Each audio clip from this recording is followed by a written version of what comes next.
혹시 들리시나요? 네, 잘 들립니다. 최근에 바리스타 하우스이라는 곳에서 미국의 한 카페가 에스프레소 머신이 에너지 소비가 너무 많이 해가지고 에스프레소를 이제 배치브루를 해가지고 약간 냉장 보관한 다음에 판다고 하던데 혹시 그것에 대해서 어떻게 생각하시나요?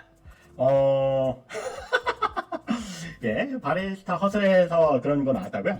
일단 냉장 보관했을 때 냉장고도 이제 전기를 쓰죠. 일단 되게 애매한 시점인 것 같아요. 탄소 배출에 대해서 전기를 물 끓이는데 상당히 많이 쓰는 건 맞긴 하거든요. 물 끓이는 데 있어서 상당히 전기를 많이 쓰기 때문에 자연에 안 좋을 수 있다 라는 부분이 있고, 그걸 냉장 보관을 하면 약간 어폐가 있는 게, 냉장고는 상대적으로 물을 끓이는 거에 비해서는 덜 전기를 사용을 하긴 하지만 그것도 전기를 사용을 하는 거고, 최종적으로는 그게 맛적인 부분에서 어떻게 해결을 했는지가 좀 궁금하긴 하거든요.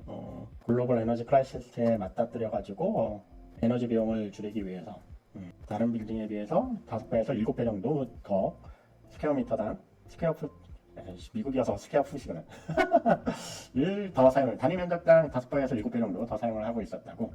어떻게 어느 정도 리듀스를 시켰냐, 바쁜 카페에서 머신이 26kWh 하루에 26kWh를 전기를 소모를 한다고.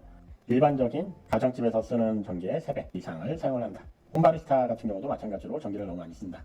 오븐이나 냉장고에서 쓰는 전기보다 훨씬 더 많이 쓴다라고 하고요. 에스프레소 머신이 상당히 비효율적이, 이 부분에 대해서는 동의를 하는 부분이야. 에스프레소 머신이 효율성 면에서는 상당히 비효율적이죠. 온도 안정성이라든지 이런 것 때문에 실질적으로 에너지율은 상당히 비효율적인 구조인 건 맞습니다. 머신 보일러를 감싸주는 것만 해도 에너지율이 38%가 개선이 되고, 그렇죠. 옛날 머신 같은 경우는 보일러가 감싸져 있잖아요. 그 보온재로 싸지지 않고 바로 노출이 돼 있는 구조여서 열 효율이 상당히 비효율적이긴 하죠. 그래서 최근 들어서는 그런 효율성을 높이기 위해서 보일러를 보온재로 싸는 그런 구조로 나오고 있고요. 특히 저가형 머신보다는 하이엔드 머신으로 갈수록 온도 안정성하고 에너지 세이빙적인 부분에서 그렇게 감싸주는 구조를 하고 있는 경우들이 많이 있어요. 그러니까 샷간에 물 흘려주기를 적게 해주는 것만 해도 에너지를 꽤 세이빙을 해줄 수 있다. 이 부분에 대해서도 상당히 동감을 하는 부분이고요. 물 흘리기 길게 했을 때 실질적으로 에너지율도 떨어질 뿐더러 온도 안정성에도 그닥 도움이 되지가 않습니다. 그리고 홈바리스타 같은 경우는 사용하지 않을 때 머신 꺼놓는 거 중요하고요. 그런데 카페에서는 솔직히 꺼놓는 게 그렇게 효율적이진 않아요. 실질적으로 온도를 유지하는 데 들어가는 에너지보다는 온도를 올리는 데 들어가는 에너지가 훨씬 높기 때문에 카페에서는 껐다 켰다 해봐야 실질적으로 들어가는 에너지 효율에 대해서는 그렇게 유리하지는 않습니다. 배치브루 같은 경우는 핫플레이트에 올려서 오래된 커피는 쓰레기 같다는 얘기고요.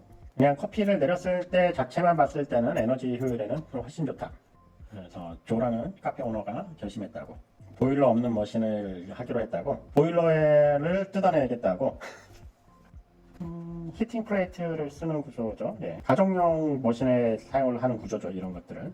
그래서 예열 시간도 짧고 그때그때 사용하기 좋은 구조라고 보면 되는데, 이런 구조로 갔을 때는 온도 안정성이나 이런 걸 했을 때 상업용으로 쓰기는 좀 쉽지는 않은 구조예요. 연속 추출을 했을 때 온도의 안정성이나 이런 거 가지고 가기 쉽지는 않거든요. 가혹한 환경에서 쓰기 힘든 구조, 한 잔씩 내릴 때는 충분히 쓸만한 구조긴 해요. 그리고 또 다른 문제는 이런 구조에서는 스케일에 좀 더 민감해질 수밖에 없어요. 예, 그래서 스케일 문제를 해결하기가 좀 어렵다라는 거. 배치브루드 에스프레소라는 거는 뭘까요? 에스프레소를 대량으로 한 방에 내린다는 개념인 것 같아요. 지금은 샷투샷이라고 해야 되나? 한 잔 분량의 에스프레소를 추출을 해서 서빙이 되는 구조라고 하면, 여기서는 이제 대량으로 에스프레소를 내리는 방식이라고 봐야 될 것 같고요. 일단 이거에 대한 더 좋은 해결 방법이 우리나라에 있죠. 젤로스로라고. 그러니까 보일러를 쓰지 않는 에스프레소 추출이라는 대안이 있죠. 에너지 세이빙적인 부분, ESG, 그러니까 탄소 배출에 대해서 가장 적은 방식이 아닐까 싶어요. 이게 스펙을 볼까? 전기를 몇 와트를 쓰는지부터 보면 30와트. 캡슐 머신이 아까 1.5kW 정도 됐잖아요. 피크가 100와트. 캡슐 커피 머신, 가정용 캡슐 커피 머신보다 더 적은 에너지를 가지고 커피를 내립니다. 네. 그래서 약간 이거를 보면 광고성이 좀 섞여 있는 느낌들이 분명히 있어요. 이제 아주 신기술이라고 하기 힘든 그런 플레이팅, 히팅 방식이라든지 이런 것들이 신기술은 아니고요. 가정용 에스프레소에서는 이미 사용을 하고 있는 방법인데, 아까도 말했다시피 이 구조에서는 스케일 문제가 심각하게 발생을 해요. 보일러에서 그 물을 끓였을 때는 스케일이 보일러에 침착이 되거든요. 근데 여기 흘리면서 그 추출을 하잖아요. 그러니까 물이 흐르면서 데워지는 구조거든요. 그러다 보면 그 관의 스케일이 껴요. 그럼 이제 관이 빨리 막히고 유량의 변화가 심각하게 일어날 수 있고 그 스케일이 빨리 끼기 때문에 그 머신이 빨리 망가질 수 있다라는 그런 부분들. 일단 물을 끓였을 때, 물을 사용을 했을 때 가장 큰 문제 중에 하나가 스케일과의 전쟁이거든요. 특히나 물을 끓이는 뜨거운 물을 쓰는 구조에서는 스케일과의 전쟁이 더 심각하다고 보시면 되고요.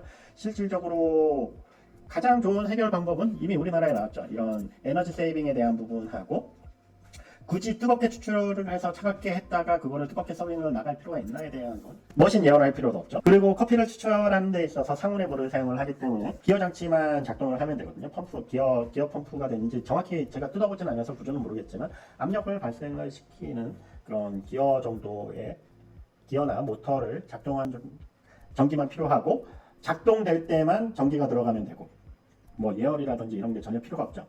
그냥 추출할 때만 전기가 들어가면 되죠. 기존의 에스프레소 머신의 문제는 일단 물을 끓여야 되고요. 그리고 머신이 예열이 돼야 되고 커피를 추출하지 않을 때도 이 상태를 유지를 해야 된다. 준비되어 있는 상태를 만드는 데 있어서 많은 에너지가 필요하다라는 게 기존의 에스프레소 머신이 가지고 있는 가장 큰 에너지 세이빙적인 부분의 문제이기도 하고 즉각적인 대처가 되게 힘들다라는 부분이 있는데 제로스루 같은 경우는 그런 부분에서 상당히 자유를 먹죠. 그리고 에스프레소 머신은 하이엔드로 갈수록 전기 용량이 되게 커지거든요. 하이엔드 머신은 뭐 7kW 이 정도 사용을 하는데 그렇게 됐을 때는 실질적으로 설치하기도 좀 어려운 부분이 있어요. 설치 환경에 대한 부분도 상당히 난이도가 있는 편이라고 보면 되는데 제로스루 모터나 이제 펌프만 작동되면 되니까 그냥 콘센트로 꼽아도 되는 충분한 100W밖에 안 쓰는데 진짜 핸드폰 충전하는 거하고 비슷한 거잖아요.